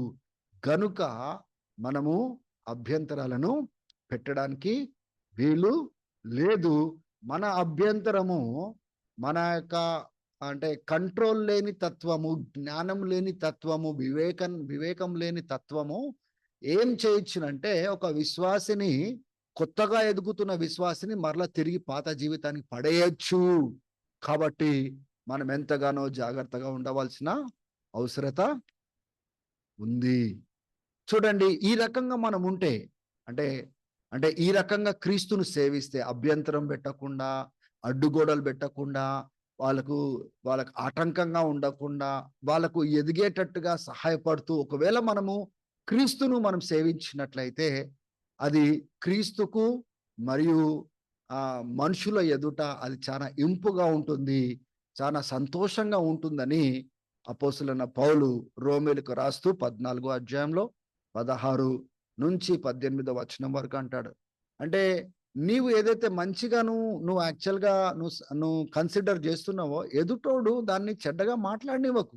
అంటే అంటే దాని అర్థం ఏంటిదంటే మనము let us not speak evil about what. ఇప్పుడు వాళ్ళు వెజిటబుల్ తినేవాడు, లేకపోతే ఒక తేదీని పాటించేవాడు, ఈ దినం పవిత్రమైంది అని పాటించేవాడు, లేకపోతే ద్రాక్షరసం తీసుకునేవాడు, వాళ్ళ దృష్టిలో అది కరెక్ట్ ఉంటది. వేరే వాడు దాన్ని తప్పుగా అనడానికి వీల్లేదు. ఇటు నుంచి అటు తప్పుగా అనడానికి వీల్లేదు. దేవుని బిడ్డలారా, అది మనము గ్రహించాలి. అందుకోసం పౌలు అంటాడు, దేవుని యొక్క రాజ్యము తినడము కాదు, త్రాగడం కాదు, అది నీతి, సమాధానము, పరిశుద్ధాత్మలోని ఆనందము. ఈ రకంగా అంటే దేవుని రాజ్యం పైన దృష్టిని పెట్టి, నీతి పైన దృష్టిని పెట్టి, శాంతి సమాధానం పైన దృష్టి పెట్టి, ఈ తినడం కాదు, త్రాగడం కాదు, ఈ అలవాట్లు కాదు, దానిపైన కాదు, మనకు ఒకవేళ అభ్యంతరకరంగా ఏమైనా ఉంటే తొలగించుకొని ఈ రకంగా క్రీస్తుని సేవించినట్లయితే, సహోదరుని బలపరిచినట్లయితే అది దేవునికి ఇష్టమైన సేవ, లేకపోతే ఒక విశ్వాసిని బట్టి ప్రభు సంతోషిస్తాడు. ఇతరులు కూడా వాళ్ళ యొక్క ఆమోదాన్ని విశ్వాసులు అరే ఇది కరెక్ట్ విధానం అని వాళ్ళ ఆమోదము చెప్పగలరు. దేవుని బిడ్డలారా, నేను గాని మనం గాని మన యొక్క గురి ఎలాగ ఉండాలంటే ఒకరిని ఎలా కట్టాలో చూడాలి, ఒకరిని ఎలా నిలబెట్టాలో చూడాలి. కానీ మనం ఎట్లా పడితే అట్లా బ్రతికి అడ్డదిడ్డంగా బ్రతికి ఇతరులను అభ్యంతరపరిచి ఇతరులను పడిపోయేటట్టుగా చేసి, దేవుని బిడ్డలారా ఇక్కడ కొని 2, 3 ఎగ్జాంపుల్స్ ఇస్తున్నాడు. తినడము, తేదీ లేకపోతే వైన్, ఇంకా మన దినాలలో కూడా కొన్ని మన సాంప్రదాయంలో కూడా అడ్డుగా ఉండేటిది, తప్పుగా పరిగణించేవి చాలా ఉంటాయి. అది ఎదుటోడు చూసి అభ్యంతరపడతాడు. అరే ఒక విశ్వాసి ఇట్లా చేయకూడదే, ఆయన బలహీనంగా ఉన్నాడు, అది ఇట్లా చేయకూడదే అంటాడు. అప్పుడు మనం ఏం పర్వాలేదురా, నువ్వు చేయకపోయినా పర్వాలేదు, నీ దృష్టిలో కరెక్ట్ అయిపోయినా పర్లేదు, నేను చేస్తా అని ఒకవేళ మనం ఉన్నట్లయితే ఆ వ్యక్తి దేవుళ్ళకి వచ్చేవాడు అభ్యంతరపడి వెళ్ళిపోతాడు. అది దేవునికి ఇష్టమైంది కాదు అని పౌలు చెప్పడానికి ప్రయత్నము చేస్తున్నాడు. మనం ఏమి చేసినాను 4వ పాఠం చూడండి, అది పరస్పర క్షేమాభివృద్ధి సమాధానం కలుగున్నట్లుగా మనం చేయాలి. పరస్పర అంటే మ్యూచువల్, క్షేమాభివృద్ధి అంటే ఎడిఫికేషన్. పరస్పర క్షేమాభివృద్ధి కలుగునట్లుగా అంటే నా మూలంగా వాళ్ళకి మేలు కలగాల, వాళ్ళ మూలంగా నాకు మేలు కలగాల, సమాధానం కలగాల, వాటి విషయంలోనే నేను ప్రయాసపడాలి. తర్వాత 20వ వచనంలో చూడండి, don't destroy the work of God for the sake of food. ఇక్కడ ఆ ఫుడ్ ప్లేస్ లో ఏమైనా పెట్టుకోవచ్చు. దేవుని యొక్క పనిని నీ ఆహారం బట్టి నాశనం చేయకు. దేవుని యొక్క పనిని నీ సాంప్రదాయం బట్టి నాశనం చేయకు. దేవుని యొక్క పనిని దేవుని యొక్క కార్యాన్ని బట్టి దేవుని యొక్క కార్యాన్ని దేవుని యొక్క పనిని నీవు నీ అలవాట్ల కోసము నాశనం చేయకు. అంటే ఒకసారి ఆలోచన చేయండి, మనం ఎంత జాగ్రత్త, ఒక క్రైస్తవుడు ఎంత జాగ్రత్తగా బ్రతకవలసిన అవసరత ఉంది. ఇక్కడ ఆహార విషయంలో అయితే మాట్లాడుతున్నాడు. అన్ని ఆహారం దేవుడు పరిశుద్ధపరిచిన తర్వాత ఇది అపవిత్రము అది పవిత్రం అని చెప్పడానికి వీల్లేదు. కానీ ఏదైతే ఇతరులను బలహీనులను అభ్యంతరపరుస్తుందో అది మనం పట్టించుకోవాలి గనుక ఏదైతే సమాధానం తీసుకొని వస్తుందో, పరస్పరంగా క్షేమాభివృద్ధిని ఇతరులను కట్టేటట్టుగా చేస్తుందో దానికోసము మేక్ ఎవ్రీ ఎఫర్ట్, ప్రయాసపడండి, అన్ని రకాలుగా ప్రయాసపడండి. అంటే ఎదుటోడిని నేను దృష్టిలో పెట్టుకోకపోతే నన్ను ఇష్టం వచ్చినట్టుగా బ్రతకచ్చు. కానీ ఎదుటోడిని నేను దృష్టిలో పెట్టుకున్నాను అనుకోండి, ఏది నా దృష్టిలో కరెక్ట్ కానీ ఆయన దృష్టిలో కరెక్ట్ కాదు, ఆ సందర్భంలో నేను చేయకుండా నన్ను నేను కంట్రోల్ చేసుకోవచ్చు. అరే ఇట్లా చేస్తే సమాధానం తెగిపోతుంది, ఇలా చేస్తే సంబంధం తెగిపోతుంది, ఆ వ్యక్తి ఎదగడు గనుక నేను చెయ్యను, వాళ్ళ ఎదుట నేను చెయ్యను. ఒకవేళ ఆహార విషయంలో వాళ్ళు వెజిటేబుల్స్ తింటున్నారు, నేను వాళ్ళతో పాటు కలిసి తింటా. కానీ నాకు ఎంత నాన్ వెజిటేరియన్ తినాలనిపించినా కానీ కూడా నేను ఒకవేళ నన్ను ఆపుకొని నేను వాళ్ళ దగ్గర తినను. ఎందుకంటే వాళ్ళని అభ్యంతరపరచడం నా ముఖ్య గురి కాదు. వాళ్ళని కట్టేది, వాళ్ళని సమాధానంలో నడిపించేది, సంబంధం కట్టేది నా యొక్క ముఖ్య గురి కనుక నేను ఇంటికి వెళ్ళిన తర్వాత వాళ్ళు లేనప్పుడు నేను ఏది తినాలనుకుంటే తినచ్చు. కానీ దేని బిడ్డలారా, సమాజంగా ఉన్నప్పుడు ఎదుటి వాడిని మనం ఎలా పట్టించుకోవాలనో దాని విషయంలో పౌలు రాస్తున్నాడు. అందుకోసం 21వ వచనం చూడండి, it is better not to eat meat are drink wine. మీరు గమనిస్తున్నారా? అది ఆహారం కానీ వైన్ కానీ ఒకళ్ళని అభ్యంతరపరిచేటట్టుగా ఉంటే మనం చేయడానికి వీల్లేదు. ఎందుకంటే వాళ్ళని పడవేయడానికి, సహోదరుని పడవేయడానికి దేవుడు మనల్ని ఏర్పాటు చేసుకోలేదు. మన తోటి సహోదరులను కట్టడానికి దేవుడు మనల్ని ఏర్పాటు చేసుకున్నాడు. కాబట్టి దేవుని బిడ్డలారా, మన సాంప్రదాయంలో ఇప్పుడు చూడండి, ఇది చేయొచ్చునా అది చేయొచ్చునా, ఇప్పుడు కొత్తగా వచ్చే వాళ్ళు ఉంటారు, వాళ్ళ దృష్టిలో అది తప్పు, అది పాపం, అది ఈ రకంగా ఉంటే అది తప్పు అంటారు. ఇప్పుడు ఒకవేళ మీరు గమనించండి, ఇప్పుడు సిగరెట్ తాగే దాని గురించి బైబిల్లో ఎక్కడ కూడా మనకు లేదు, ఎక్కడ కూడా రాయబడలేదు. కానీ మన సాంప్రదాయంలో అది సిగరెట్ తాగే వాళ్ళంటే చాలా చెడ్డగా అది మనం చూస్తాము. ఇప్పుడు ఒక క్రైస్తవుడు సిగరెట్ తాగుతున్నాడు అనుకోండి, ఇప్పుడు ఈ వీడు అలవాట్లను మానుకొని ఆయన ఇటు వస్తాడా? ఇప్పుడు ఏ రకంగా ఒక క్రైస్తవుడు సమర్థించుకుంటాడు చెప్పండి? ఇది కరెక్ట్ అని చెప్పుకోవడానికి ఏముంది? అది అరే దాని గురించి బైబిల్లో లేదు కదా అనేసి ఆయన సమర్థించుకుంటాడా? నేను తాగుతా నీకేమైంది అంటాడా? లే, ఇది మన సాంప్రదాయంలో అది పాపంగా పరిగణిస్తారు, తప్పుగా పరిగణిస్తారు. కొన్ని అలవాట్లు ఉన్నాయి, అవి తప్పుగా పరిగణిస్తారు, అది వాక్యంలో లేని ఉన్నాయి, తప్పుగా పరిగణిస్తాం. అప్పుడు మనం ఏం చేయాలా? అది నీ దృష్టిలో ఒకవేళ నీకు ప్రేరేపణ కలిగినా గాని కూడా వాక్యంలో వెళ్ళినప్పుడు గాని, ఇది నా సహోదరికి అభ్యంతరం కలిగిస్తుంది గనుక నేను చెయ్యను. అదే కాదు దేవుని బిడ్డలారా, మనం జీవం కలిగిన దేవుని ఆలయమై ఉన్నాము. దేవుడు మనల్ని కొనుక్కున్నాడు. దేవుడి యొక్క శరీరాన్ని ఆయన కొనుక్కున్నాడు. దేవునికి చెందింది. ఇప్పుడు దాన్ని పాడు చేసుకోవడమా దేవుడు కోరుకుంటాడా? లేకపోతే కట్టుకోవడము దేవుడు కోరుకుంటాడా? ఇప్పుడు తంబాకు గురించి ఉంది. అది మనం తినొచ్చునా లేదా? లేకపోతే ఇప్పుడు ఎన్నో క్వెషన్స్ మనకొస్తాయి. కానీ దేవుని బిడ్డలారా, నువ్వు చేసేది దేవుడు నీకు ఇచ్చిన దాన్ని పాడు చేస్తుందా? లేకపోతే కడుతుందా? నువ్వు త్రాగడం ద్వారా నీ శరీరం పాడవుతుంది. నువ్వు అది తినడం ద్వారా క్యాన్సర్ వస్తా ఉంది. అంటే దేవునికి ఇచ్చిన జీవం గాని, నీ ఆరోగ్యం గాని నువ్వేం చేస్తా ఉన్నావు? నీ చేతులారా పాడు చేసుకొని ప్రాణాన్ని పోయేటట్టుగా నువ్వు చేసుకుంటున్నావు. అదే కాకుండా ఎదుటోడు కూడా చూసి ఏమంటాడంటే, ఇలా చేయడము కరెక్టు కాదు అని ఆయన అభ్యంతర పడతాడు. దేవునిలో ఆయన పడిపోతాడు. దేవుని బిడ్డలారా, అందుకోసమే మీ అలవాట్లు మీరు చూసుకోండి. కొన్ని డైరెక్ట్ గా స్క్రిప్చర్స్ మనకున్నాయి, చేయొద్దు అని ఉన్నాయి. కొన్ని మన సాంప్రదాయంగా ఇలా చేస్తే అది కరెక్ట్ కాదు అంటారు. కాబట్టి అటువంటి సాంప్రదాయం నుంచి వచ్చేవారు మనం దృష్టిలో పెట్టుకొని దేవుని బిడ్డలారా చాలా జాగ్రత్తగా ఉండాలి. We should be very careful that we turn away from everything that will become a stumbling block in the life of others.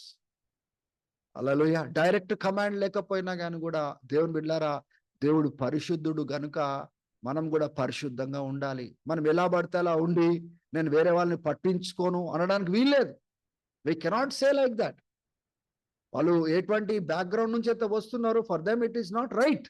ఇప్పుడు నువ్వు వాళ్ళ దగ్గర నేను కరెక్టే, ఏం పర్వాలేదు అని మనం నటించినాం అనుకోండి, దేవుని బిడ్డలారా, అది వాళ్ళకి పడిపోయేటట్టుగా వాళ్ళకి దారి తీస్తా ఉంది. కాబట్టి నీవు చేసేది ఒకవేళ దేవుని దృష్టిలో అంటే అది అనుకూలంగా ఉన్నప్పటికీ, నువ్వు చేసేది కరెక్ట్ అయినప్పటికీ, నీ సహోదరుని అభ్యంతరపరిచేటట్టుగా ఉంటే అది దేవుని దృష్టిలో కరెక్ట్ ఉన్నప్పటికీ, నీ దృష్టిలో నీ ఒప్పింపుని బట్టి కరెక్ట్ ఉన్నప్పటికీ కూడా నువ్వు చేయడానికి వీలు లేదు. ఎందుకంటే అది సహోదరుని కట్టే బాధ్యత మనకిచ్చినాడు గనుక. క్రీస్తు కూడా తను తాను సంతోషపరచుకోలేదు, ఇతరులను సంతోషపరచడానికి ప్రాణం పెట్టినాడు కనుక దేవుని బిడ్డలారా, కొన్ని మనము మంచి అయినా కూడా, నేను చెడు దాని గురించి నేను చెప్పట్లేదు, వాక్యానుసారంగా దైవికంగా బైబిల్ ప్రకారంగా మంచి అయినప్పటికీ నా సహోదరుడు బలహీనంగా ఉన్నాడు కనుక ఆయన కోసం నేను త్యాగం చేసుకోవాల్సిన అవసరత ఉంది. 5వ పాఠం ఏంటిదంటే, నీకు తెలిసి ఇది కరెక్టు, అది కరెక్ట్ కనుక నీకు నీ దేవునికి మధ్యలోనూ పెట్టుకో. ఇంతకుముందు నేను చెప్పాను కదా, ఏమని చెప్పాను? నీకు సహోదరుల మధ్యలో ఉన్నప్పుడు నువ్వు అది తినకు. వాళ్ళు ఇష్టపడరు కనుక అది తప్పుగా పరిగణిస్తారు కానీ తినకు. కానీ ఆ ఒప్పింపు ఇప్పుడు వాళ్ళకు తప్పు గనుక నీకైతే తప్పు కాదు కదా. వాళ్ళ కోసం నువ్వు త్యాగం చేసుకున్నావు. ఇంటికి వెళ్ళినాక నువ్వేం తినాలనుకుంటే అది నువ్వు తిను. That is what Bible is telling. ఇప్పుడు రోమీయులకు రాసిన పత్రిక 14వ అధ్యాయము 22వ వచనంలో చూడండి. So what ever you believe about these things keep between your self and God. నీకు నీ దేవుని మధ్యలోనూ పెట్టుకో. Blessed is the man who does not condemn himself for what he approves. నేను దేనైతే ఆమోదం పలుకుతున్నానో, ఏదో కరెక్ట్ అంటున్నానో దాని విషయంలో నన్ను నేను నిరారోపణ చేసుకోలేను కదా. కానీ ఎవరైతే డౌట్గా చేస్తారో అది నేరారోపణగానే ఉంటుంది. ఎవరైతే అంటే ఇది ఇప్పుడు సపోజ్ తినడం కరెక్ట్, నేను బీఫ్ తింటున్నానో లేకపోతే ఏదైనా తింటున్నాను అనుకుందాము, లేకపోతే వేరే ఆహారం నేను తింటున్నాను అనుకుందాము, నా దృష్టిలో అది కరెక్ట్ అది. కానీ నేను దాన్ని సందేహించి కూడా తినచ్చా లేదా అనుకొని నేను ఒకళ్ళు తింటే అది నేను విశ్వాసం బట్టి నేను తినకపోతే అది పాపంగా పరిగణించబడుతుంది అని చెప్తున్నాడు. కనుక ఏదైనా కానీ ఒప్పింపులు మనకు కలిగి ఉన్నప్పుడు వ్యక్తిగతంగా మనకు దేవునికి మధ్యలో పెట్టుకొని ప్రైవేట్లో మనం చేయగలిగిన మనం చేయొచ్చు. కానీ పబ్లిక్గా వచ్చినప్పుడు దేవుని బిడ్డలారా మనం చేయడానికి వీలు లేదు. ఏది కూడా సందేహంతో మనం చేయడానికి వీలు లేదు. మంచి ఒప్పింపులతో మీరు ఉండండి. పబ్లిక్గా ఎలా ఉండాలో అట్లా ఉండండి. ప్రైవేట్లో మీ జాగ్రత్తలు మీరు తీసుకోండి. ఎందుకంటే పబ్లిక్గా నీ సహోదరుని కోసం నువ్వు త్యాగం చేసుకుంటున్నావు, నీ సహోదరుని కోసం వదులుకుంటున్నావు. మంచి అయినప్పటికీ వదులుకుంటున్నావు, కరెక్ట్ అయినప్పటికీ వదులుకుంటున్నావు. ఎందుకు తెలుసా? ఆ వ్యక్తి పడిపోకూడదని.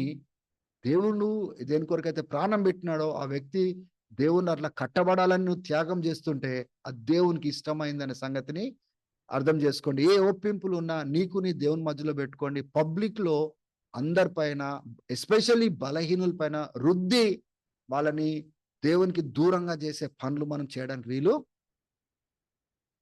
లేదు.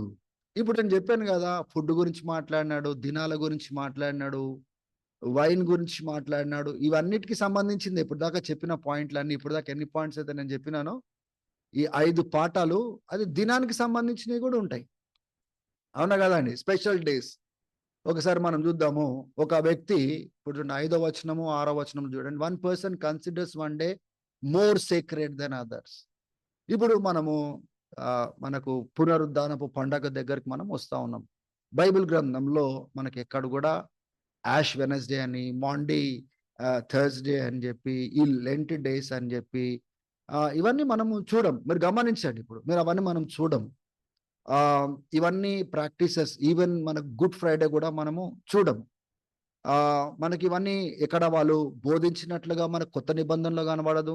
లెటర్స్‌లలో రాయబడినట్లుగా ఎక్కడ కూడా మనకు కనబడదు. కాబట్టి దేవుని బిడ్డలారా ఇప్పుడొచ్చిన ప్రాబ్లమ్ చూడండి. ఇప్పుడు కొంతమంది ఏం చేస్తారంటే, చేసే వాళ్ళను వాళ్ళు గూడా ప్రభు కోసమే చేస్తున్నారు. వాళ్ళు ప్రభునే జ్ఞాపకం చేసుకొని చేస్తున్నారు. ప్రభు కొరకే చేస్తున్నారు. కాబట్టి ఇప్పుడు చెయ్యని వాళ్ళు మనం చెయ్యము. చాలా మటుకు మనము అవన్నీ వాక్యంలో లేదు కాబట్టి మనము చేయట్లేదు. చేయని వాళ్ళు చేస్తున్న వారిని చూసి ఒక చిన్న చూపు చూడడానికి వీల్లేదు. ఇప్పుడు మీకు అర్థమవుతుందా? చేసేవారు చేయని వారిని చూసి, అరే మీరు పాటిస్తలేరా? మీరు లెంట్ పాటిస్తలేరా? వాళ్ళు కూడా ఎక్కడో వాక్యాన్ని తీసుకొని, ఏదో రకంగా సాంప్రదాయాన్ని తీసుకొని, అవన్నీ బైబిల్‌లో లేవు. తర్వాత చరిత్రలో మనుషులు, పద్ధతులు అవన్నీ తర్వాత పుట్టినయి. ఒకవేళ ఈ రీతిగా అపోస్తులు బోధ చేసినారు, అపోస్తులు ఇట్లా పాటించినారు, ఈ పత్రికలలో ఇట్లా రాసినారు, కొత్త నిబంధనలు ఇట్లా ఉంది, వాళ్ళు చేసినారు కాబట్టి మనం చేయాలంటే అప్పుడు ఖచ్చితంగా చెప్పగలుగుతాం. ఖచ్చితంగా లేనప్పుడు వీళ్ళు చేసేవాళ్ళు చేయని వారి గురించి చిన్న చూపు చూడడానికి వీల్లేదు, తీర్పు తీరవడానికి వీల్లేదు, అభ్యంతరం పెట్టడానికి వీల్లేదు. ఇప్పుడు వచ్చిన ప్రిన్సిపల్స్ అన్ని మీరు గమనిస్తున్నారా? అవన్నీ వర్తిస్తాయన్నమాట. సో, చేసేవాళ్ళు చెయ్యని వారిని మనం జడ్జ్ చేయడానికి వీల్లేదు. వాళ్ళ ఆ యజమానుడి దగ్గర వాళ్ళు నిలబడుతున్నారా? పడుతున్నారా? అది దేవుడు చూస్తాడు. ఇప్పుడు ఇది ఒక పెద్ద డివిజన్‌కి కారణమైంది. ఇప్పుడు చేయని వాళ్ళు చేసేవాళ్ళని చూసి వాళ్ళకు వాళ్ళు హెచ్చించుకొని మేము చాలా శ్రేష్టమని భావించే వాళ్ళుంటారు. ఆ! చేస్తున్న వాళ్ళు చేయని వాళ్ళని చూసి అరే! వీళ్ళకు ఇంత కూడా జ్ఞానం లేదా? వీళ్ళకు మేమందరం చేస్తున్నాం. ఎన్నో సంవత్సరాల నుంచి చేస్తున్నాము. వీళ్ళు చేయనీకి ఏంటిది? వీళ్ళెందుకు ఉపవాసం ఉండరు? ఇప్పుడు 40 దినాలు వాళ్ళు ఇక ఉపవాసం ఉంటారు. వాళ్ళు మేముంటున్నాము. వీళ్ళెందుకు ఉంటలేరు అనేసి చెప్పేవాళ్ళుంటారు. కానీ దేవుని బిడ్డలారా ఇక్కడ చేయకుండా ఉండేటిది అండ్ ఒకళ్ళు అడిగితే వాక్యంలో లేదు గదా! అపోస్తులు బోధ చేయలేదు గదా! పత్రికలలో రాయలేదు గదా! ఎక్కడ గూడా సంఘం గాని, అపోస్తులు పాటించినట్టు లేదు గదా! కాబట్టి అందుకోసం మేము చేయట్లేదు అని వీళ్ళు చెప్తున్నారు. అటువైపున లేదు సాంప్రదాయంలో వచ్చింది మేము చేసేది గూడా ప్రభు కోసమే మేము చేస్తున్నాం గదా! అని చెప్పేటోళ్ళు వాళ్ళున్నారు. ఇప్పుడు ఏం చేయాలా? వీళ్ళు చేయని వాళ్ళు చేసేవారిని చిన్న చూపు చూడొద్దు, తీరవద్దు. వాళ్ళు ఏదో పాపులుగా లేకపోతే తప్పు చేసిన వాళ్ళుగా వాళ్ళు చూడొద్దు. వాళ్ళు వీళ్ళని చూడడానికి వీలు లేదు. ఇప్పుడు మీకు అర్థమవుతుందా? ఈ 6 పాఠాలు మనం నేర్చుకుంటున్నాం గదా! అన్నిటికి వర్తిస్తాయి. ఒక వ్యక్తి అంటాడు ఇప్పుడు లే ఒక ఇప్పుడు రకరకాలుగా ఇప్పుడు రేపటి దినము మన లా మారిందనుకోండి. సండే గాదు మీరందరూ వేరే దినము మీరందరూ కూడుకోవాలంటే ఇప్పుడు అది వేరే దినం అపవిత్రం అవుతదా? సండే మాత్రమే పవిత్రం అవుతదా? లేదు యూదుల ఆచారం ప్రకారం మనం చూసుకుంటే సబాతు అంటే ఫ్రైడే ఈవినింగ్ నుంచి సాటర్డే ఈవినింగ్ వరకు ఒక దినాన్ని సాయంత్రం నుంచి సాయంత్రం ఒక దినం వాళ్ళు యూదులు కౌంట్ చేస్తారు. అది సబాత్ దినము. సండే మార్నింగ్ వర్కింగ్ డే వాళ్ళకి యూదులకు. అంటే మొదటి దినాన. గానీ మనం పునరుద్ధాన దినము క్రీస్తు పునరుద్ధానుడైనాడని అంశాన్ని మనం తీసుకొని ఆ మొదటి దినాన లేసినాడని మనము భావిస్తాం. చరిత్రలో మనం చూసుకున్నట్లయితే సండే అనేది సన్ దేవతను వర్షిప్ చేసే దినం అది. మండే, ట్యూస్‌డే అంటే ఇవన్నీ 6, 7 దినాలు ఈ 7 దేవతలకు సమర్పించుకునే దినాలు.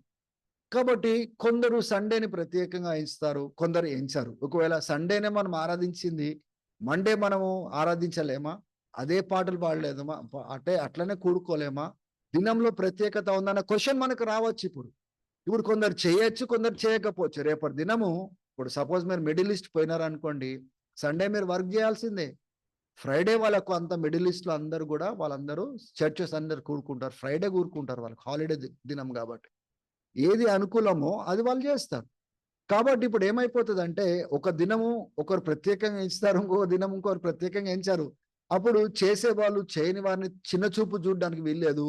చేయని వారు చేస్తున్న వారిని చిన్న చూపు చూడడానికి వైస్ వర్సా ఎవరు చూడడానికి వీల్లేదు. ఎవరికి వాళ్ళు మీరేం జేస్తున్నారో ప్రభు కోసం జేస్తున్నారు గాబట్టి, ఒకవేళ మీకు ఈ దినం ప్రత్యేకంగా అనిపిస్తే నువ్వు పాటించు. కానీ నువ్వు డౌట్‌ఫుల్‌గా చేయకు. సందేహించుకుంటా చేయొద్దు. కానీ be convinced of what you are doing. నీ మైండ్‌లో గాని, నీ హార్ట్‌లో గాని ఈ దినం స్పెషల్ అనుకుంటే నువ్వు స్పెషల్‌గా చెయ్యి. కానీ అది స్పెషలా కాదా అనేది తర్వాత సంగతి అది. అది దేవుడు దాన్ని స్పెషల్‌గా ఎంచుతున్నాడో లేదో తర్వాత సంగతి. కానీ నీ దృష్టిలో అది నువ్వు అట్లా ఎంచుతున్నావు గనుక నువ్వు అది పూర్ణ హృదయంతో నువ్వు చెయ్యి. ప్రభు కోసమే కాదు చేసేది. ఇప్పుడు మనము ఈ సీజన్‌లో మనం చూస్తాము. ఈ లెంట్ డేస్ కానీ, ఫాస్టింగ్ గాని కొందరు మాంసం తినరు. కొందరు ఆహ్, అంటే దినమంతా ఉపవాసం ఉంటారు. రాత్రులు తింటారు. అంటే lots of things have come in. ఆహ్, చాలా ట్రెడిషన్స్ మనకొచ్చినాయి. గానీ అది చూసి మనము దాన్ని ఇష్టం వచ్చినట్లుగా తప్పుగా మాట్లాడడానికి వీల్లేదు. అదే విషయము మనం తీసుకొచ్చి ఆ కొత్తగా వస్తున్న క్రైస్తవుడు అవ అవ అవి వీటి విషయాలలో ఒకవేళ బలహీనంగా ఉన్నాడనుకోండి, నువ్వు చేసేది ఆయనను అభ్యంతరపరుస్తుంది, పడేసేటట్టుగా చేస్తుంది. ప్రభు కోసమే చేసేవారు వాళ్ళు అభ్యంతరపడతారు వాళ్ళు. అరే! నేను ప్రభు కోసమే చేస్తున్నాను గదా! ఒకవేళ వాక్యంలో లేకపోయినా గాని సాంప్రదాయం చూస్తుంది నేను చేస్తున్నా. ప్రభు కోసమే నేను చేస్తున్నాను గదా! ఇప్పుడు మనం ఏమైనా చెప్పడానికి ఉంటుందా? వాళ్ళంటారు ఎక్కడో వేరే ఆధారాలు ఉన్నాయి కాబట్టి మేము చేస్తున్నాము అంటారు. ఇప్పుడు మనం చెప్పడానికి ఉంటుందా? ఇప్పుడు దేవుని బిడ్డలారా ప్రేమతో ఒకవేళ ఉన్నట్లయితే, ప్రేమతో వాళ్ళు ఎలాగుంటున్నారు ప్రభు కోసమే చేస్తున్నారు గదా! ప్రభు ఎదుటనే ఉన్నారు గదా! నేను గూడా ప్రభు కోసమే ఉన్నాను. ప్రభు ఎదుట ఉన్నాను గదా! కొన్ని విషయాలలో సమ్మతించకపోయినా గాని గూడా వాళ్ళని నేను స్వీకరించే మనసు నాకుండాలి. వాళ్ళని గూడా నా సహోదరులుగా చూసే మనసు నాకుండాల. వాళ్ళని గూడా ప్రేమించే మనసు నాకుండాల. వాళ్ళతో సహవాసం చేసే మనసు మనకుండాల. వాళ్ళలాగా మనం చేయనప్పటికిని, వాళ్ళొక దినాన్ని ప్రత్యేకంగా ఎంచనప్పటికిని, నేను ఎంచనప్పటికిని, వాళ్ళు ఎంచుతున్నప్పటికిని వాళ్ళందరూ గూడా దేవుని బిడ్డలే గదా! బలహీనంగా ఉన్నప్పటికిని గూడా మనము బలంగా ఉన్నవారు మనం ఏం జేయాలా? బలహీనులను చేరదీసేటట్టుగా ఉండాలా. ప్రేమించేటట్టుగా ఉండాలా. తృణీకరించేటట్టుగా ఉండగూడదు. మనం అనవసరంగా వివాదానికి దిగి దేవుని బిడ్డలారా కొత్తగా వస్తున్న దేవుని బిడ్డలను మనం అభ్యంతరపరచడానికి వీలు లేదు. ఒకవేళ ఏమన్నా సందేహం ఏమన్నా వాళ్ళకుండి అడిగినట్లయితే మీరు ఎందుకు చేయట్లేదు? ఏ కారణాలతో చేయట్లేదు అని అడుగుతే మీరు ప్రేమతో చెప్పవలసిన అవసరత మీకుంది. మేము ఎందుకు చేయము అంటే, ఇగో ఈ కారణము, ఇగో ఈ రీతిగా బైబిల్‌లో మనకు అపోస్తులు ఎక్కడ గూడా యేసు ప్రభు చెప్పినట్లుగా లేదు. అపోస్తులు బోధించినట్లుగా లేదు. తర్వాత సంఘాలకు నేర్పించినట్టుగా లేదు. పత్రికలలో రాసినట్టుగా లేదు కాబట్టి, ఇదొక అంటే ఆహ్, తర్వాత చరిత్రలో వచ్చింది గనుక ఆహ్, మేము అందుకోసమే యాక్చువల్‌గా we don't consider it important. But does not mean మీరు చేసేది మేము తప్పు అని మేము అంటే చిన్న చూపు చూడడానికి మేము ఏం మాట్లాడట్లేదు. బట్ మా కన్విక్షన్ ఇదని చెప్పుకోవచ్చు. సో, మంచి లవింగ్ ఎన్వైర్న్‌మెంట్‌లో మాట్లాడుకోవచ్చు. ఏం నమ్ముతున్నామో, ఎందుకు నమ్ముతున్నామో గానీ, సహోదర ప్రేమ చాలా ప్రాముఖ్యమైంది. ఇతరులను అభ్యంతరపరిచి పడేసేటట్టుగా మన వైఖరి గాని, మనం చేసేవి గూడా ఉండడానికి వీలు లేదు. ఇప్పుడు వాళ్ళు పాటించే వాళ్ళు ఏమంటారంటే, "నేను ప్రభు కోసమే జేస్తున్నాం గదా! మేము ప్రభు కోసమే బ్రతుకుతున్నాం గదా!" అంటారు. అప్పుడు మనం అనడానికి ఏం లేదు. మనం చేయడానికి వీలు లేదు. వాళ్ళ సమర్పణ అట్లా ఉంది. చేయని వాళ్ళని. Let them do it for the lord. వాళ్ళు ప్రభు కోసం చేయని. అందుకోసం పౌలు ఏమంటున్నాడు ఒక సత్యాన్ని చెప్తున్నాడు. ఏడో వచనం నుంచి తొమ్మిదో వచనం వరకు ఏమంటున్నాడంటే ఎవరు కూడా వాళ్ళ కోసం బ్రతకరు. ఎవరు కూడా వాళ్ళ కోసం చావరు. మనమందరం బ్రతికేది క్రీస్తు కోసము, చనిపోయేది క్రీస్తు కోసము.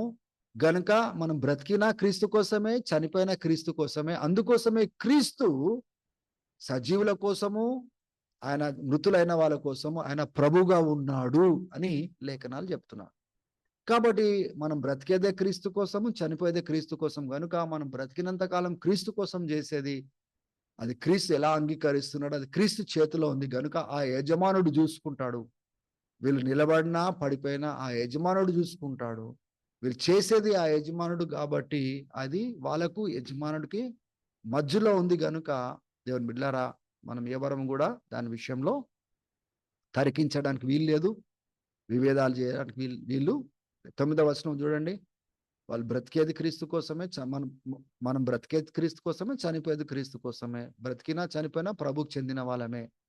గనుక for this reason Christ died. క్రీస్తు ఎందుకు చనిపోయినాడండి? ఎందుకు చచ్చిపోయి తిరిగి లేచినాడు? పౌలు చెప్తున్నాడు. ఎందుకంటే ఆయన మృతులకు సజీవులకు ఆయన ప్రభుగా ఉండడానికి ఆయన చనిపోయాడు. గనుక ఈ మృతులు చనిపోయిన వాళ్ళు ప్రభు కోసం చేసే దాన్ని మనము చాలా మటుకు క్రిటికల్ గా మాట్లాడడానికి వీలు లేదు అంటున్నాడు.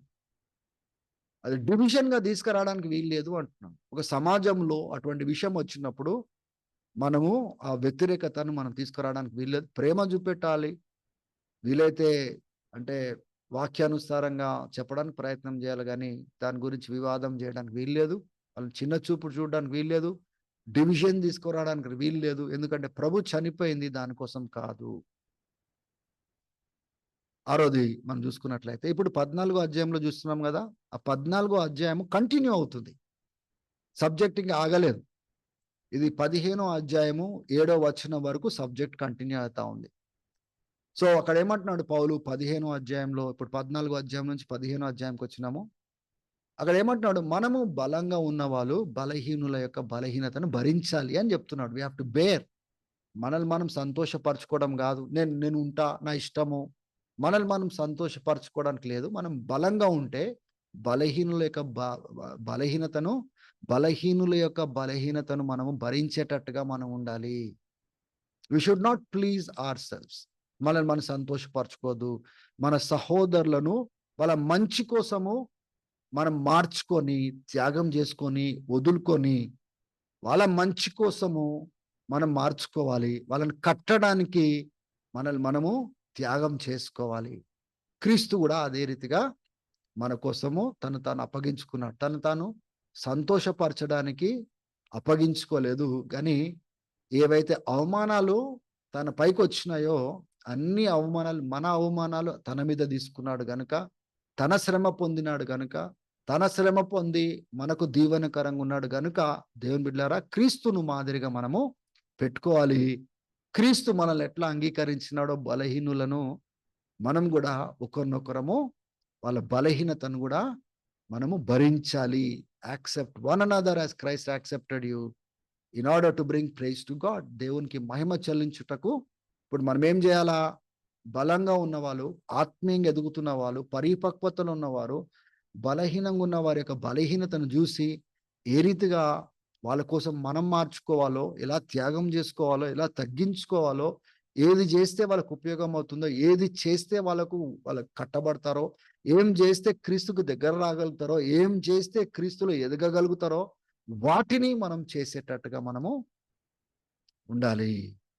So this is what Paul is trying to speak about Christian freedom. దేవుడు మనకు ఫ్రీడమ్ ఇచ్చిండు, స్వతంత్రులుగా చేసినాడు, స్వేచ్ఛను ఇచ్చినాడు, విడుదల చేసినాడు. అంటే దాని అర్థము ఎలా పడితే అట్లా బ్రతకనికి కాదు. చాలా రెస్పాన్సిబుల్ గా మనం బ్రతకడానికి మనల్ని మనం సమర్పించుకోవాలి. ఇప్పుడు కంక్లూజన్ మనం వచ్చినాము. పౌలు ఈ యొక్క సందర్భం యొక్క కాంటెక్స్ట్ ఏంటిది?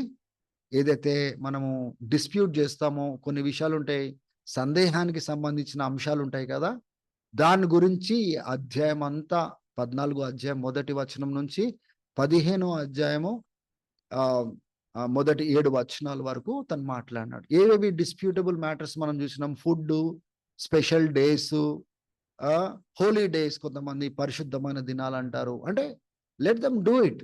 We are as a Christian we are not suppose to be very critical about it. ఎందుకంటే ప్రభు కోసం చేస్తున్నారు కాబట్టి, అది వాళ్ళకు ప్రభుకు సంబంధించింది కాబట్టి మనం మాట్లాడడానికి వీల్లేదు. చాలా అంటే మనలో ఉన్న అహంకారము వేరే వాళ్ళని తీర్పు తీర్చడంలో, మనల్ని మనం హెచ్చించుకోవడంలో, మేము గ్రేట్, మీద కాదు అని చెప్పుకోవడంలో మనం చూపిస్తా ఉంటాం. అది చాలా మటుకు మనకు కనబడదు. మనం అనుకుంటాం నేను చేసేది కరెక్టే కదా, వాక్యానుసారంగానే ఉంది కదా అనుకుంటాం. కానీ అది మనలో గర్వానికి కారణం అవుతుంది, అహంకారానికి కారణం అవుతుంది, ఇతరులను చిన్న చూపు చూడడానికి కారణం అవుతుంది అనే సంగతి కూడా మనం గ్రహించుకోవాలి. దేవునికి కావాల్సింది అటువంటి గర్వాంధులు కాదు, తగ్గింపుతో ఇతరులను పట్టించుకునేవారు కావాలి. చూడండి, ఇక్కడ ఉన్న సందర్భము ఫుడ్ గురించి, స్పెషల్ డేస్ గురించి, వైన్ గురించి, ఆర్ ఎనీథింగ్ ఎల్స్, ఇంకేదైనా అని మాట్లాడుతున్నాడు పౌలు. మనము అభ్యంతరకరంగా ఉండడానికి వీల్లేదు, అభ్యంతరాలు పెట్టడానికి వీల్లేదు, బలహీనులను ఇంకా బలహీనంగా చేయడానికి వీల్లేదు, కానీ బలపరిచి అభ్యంతరాలు తొలగించి వాళ్ళని కట్టేటట్టుగా మనము ఉండాలి. మొదటి పాఠం ఏంటిదండి? ఏ అంశమైనా కానీ కూడా తిండి కానీ, ఆహారం అంటే త్రాగేది కానీ, లేకపోతే దినాలకు సంబంధించింది కానీ, మన సాంప్రదాయాలకు సంబంధించింది కానీ, ఏదైనా కానీ కూడా ఇతరులను చిన్న చూపు మనం చూడడానికి వీల్లేదు. మనల్ని మనం సమర్థించుకొని మనం గ్రేట్ అని ఇతరులను తీర్పు తీరవడానికి వీల్లేదు. నువ్వెవరివి అని అడుగుతున్నాడు దేవుడు అక్కడ. తర్వాత ఇతరులకు అభ్యంతరకరంగా అడ్డుగోడలు పెట్టడానికి వీల్లేదు. పెట్టి మనం నాశనం చేయడానికి క్రీస్తు ప్రాణము పెట్టలేదు. అభ్యంతరాలను పెట్టడానికి కాదు, మనము బిల్డింగ్ బ్లాక్స్ గా తయారు కావాలి, ఇతరులను కట్టేటట్టుగా ఉండాలి. కానీ క్రీస్తు దేనికోసమైతే ప్రాణం పెట్టినాడో దాన్ని పాడు చేసేటట్టుగా ఉండొద్దు. ప్రేమతో మనం ఉండాలి, ప్రేమలో కట్టాలి. నాలుగోది మనం ఏం చూసినామంటే we should put every effort, మనం ప్రయాసపడాలి. దేనికోసం ప్రయాసపడాలంటే డివిజన్స్ తెచ్చేవి, అభ్యంతరాలు పెట్టేవి, వాటి కోసం మనం ప్రయాసపడకూడదు. కానీ ఏదైతే సమాధానము, పరస్పర క్షేమాభివృద్ధిని కలిగిస్తుందో వాటి విషయంలో మనము ప్రయాసపడాలి. దాని బిడ్డలారా, మీకున్న ఒప్పింపులు మీకు దేవునికి మధ్యలో మీరు ఉంచుకోవాల్సిన అవసరత ఉందని పౌలు అంటున్నాడు. కాబట్టి కొన్ని సందర్భాలలో మనము వేరే వాళ్ళపైన రుద్దడానికి వీలు లేదు. అది అలవాట్లకు సంబంధించింది కానీ, దినాలకు సంబంధించింది కానీ, దేవుని బిడ్డలారా వాళ్ళు ప్రభు కోసం చేస్తుంటే మనం దానికి అభ్యంతరం చెప్పడానికి మనం వీలు లేదు. ఒకవేళ వాళ్ళ దృష్టిలో అది తప్పు అనిపించిందంటే, అది నా దృష్టిలో కరెక్ట్ ఉంటే అది నాకు నా దేవుని మధ్యలో పెట్టుకోవాలా. నేను తర్వాత ఆహారం విషయంలో ఒకవేళ ఉంటే నేను ఇంట్లో తినాలి, కానీ వాళ్ళ మధ్యలో నేను ఆటంకంగా ఉండడానికి వీలు లేదు. ఏం చేసినా కూడా మన సహోదరులను సంతోషపరుస్తూ మంచి కోసం, ఇది మనం ఎందుకు చేస్తున్నాము? మంచి కోసము ఆయనను కట్టడానికి ఆ మార్పులు మనము తీసుకొని వస్తా ఉన్నాం. కాబట్టి మనము చాలా జాగ్రత్తగా ఉండవలసిన అవసరత మనకుంది. Hallelujah. So God bless you all. దేవుడు మీ అందరినీ దీవించును గాక. జ్ఞాపకం పెట్టుకోండి, మనం దేవునికి చెందిన వాళ్ళం, దేవుని ఆలయము, దేవుడు నివసిస్తున్న స్థలం ఇది. ఇది దేవునికి చెందిన శరీరము, దేవుడు వెలబెట్టి కొనుక్కున్నాడు. కాబట్టి దేవుని బిడ్డలారా, ఏది పడితే అది ఈ శరీరంతో మనం చేయడానికి వీల్లేదు. నీతి సాధనాలుగా ఈ యొక్క శరీరాన్ని అప్పగించుకోవాలా, పరిశుద్ధ సాధనాలుగా అప్పగించుకోవాలా. వాక్యానుసారంగా కొన్ని విషయాలు మనకు అపవిత్రంగా ఉన్న విషయాలు దేవుడు బయలుపరుస్తాడు, దానికి అప్పగించుకోకూడదు. రెండోది, సాంప్రదాయంగా కూడా కొన్ని విషయాలు మనకు కొన్ని సొసైటీలో కొన్ని అవి రైట్ అండ్ రాంగ్ అనేది మనకు కొన్ని కనబడతా ఉంటాయి. దేవుని బిడ్డలారా, అవి మనం జాగ్రత్తగా పరిగణించుకొని అది ఇతరులకు అభ్యంతరకరంగా ఉండకుండా మనల్ని మనము మార్చుకునేటట్టుగా ఉండాలి. కొత్తగా వస్తున్న విశ్వాసులు, బలంగా ఉన్నవారు బలహీనులను ఏం చేయాలంటే చెరదీయాలి, బలపరచాలి, లోతులో నడిపించాలి. వాళ్ళకి ఏమైనా సందేహాలు ఉంటే మనం కలిసి మాట్లాడాలి, ప్రేమతో ఉండాలి. కానీ ఇష్టం వచ్చినట్టుగా విచ్చలవిడిగా మనం ఉండడానికి వీల్లేదు. చిన్న చూపు చూడడానికి వీల్లేదు. వాళ్ళని అభ్యంతరకరంగా ఉండడానికి వీల్లేదు. నీకేంది నేను చెప్పేది అన్నట్టుగా మన అటువంటి అహంకారము విశ్వాసులలో ఉండడానికి వీల్లేదు. దేవుని బిడ్డలారా, we need to care for our brothers for which Christ died. క్రీస్తు ఎవరి కోసమైతే ప్రాణం పెట్టినాడో వాళ్ళని ప్రొటెక్ట్ చేసేది, కాపాడే బాధ్యత మనది. కనుక let us do our best. స్వార్థము తీసేద్దాము, కేవలం మనపైనే దృష్టి తీసేద్దాము. నా సహోదరులకు ఎట్లా ఆశీర్వాదకరంగా ఉన్నాను, నా ద్వారా వాళ్ళు ఎలా దీవించబడుతున్నారు, నా వలన ఏమైనా అభ్యంతర పడుతున్నారా, నేను చేసే దాన్ని బట్టి వాళ్ళకి ఏమైనా కష్టం కలుగుతుందా, నేను అటువంటి దృష్టిని నేను ఒకవేళ కలిగి ఉన్నట్లయితే దేవుని బిడ్డలారా, సహోదరులు ఎదగగలుగుతారు, బలము చేకూర్చుకోగలుగుతారు, క్రీస్తులో మంచిగా కట్టబడగలుగుతారు అనేసి మనము దేవుని యొక్క వాక్యాన్ని వాళ్ళకి బోధించకూడదా, లేకపోతే తెలియచేయకూడదా? లేదండి. సమయం ఉంటుంది, సందర్భం ఉంటుంది. దేవుడు అవకాశం ఇచ్చినాడు. ప్రేమతో కూర్చొని మనం ఏం నమ్ముతున్నాము, ఎందుకు నమ్ముతున్నాము, ఎందుకు చేయట్లేదు, ఒకవేళ చేయకపోయినా కానీ మిమ్మల్ని మేము ఈ రీతిగా మేము తప్పుగా మేము చూడట్లేదు, ప్రేమతోనే చూస్తున్నాము, కానీ మా ఒప్పింపులు ఇవి అని మనం చెప్పే ఆస్కారాలు, సందర్భాలు వేరుంటాయి.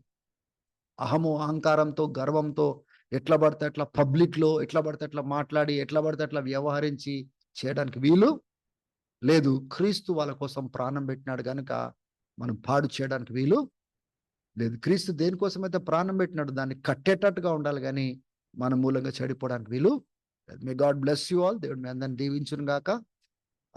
వచ్చే బైబిల్ స్టడీలో we will get on to 15th chapter.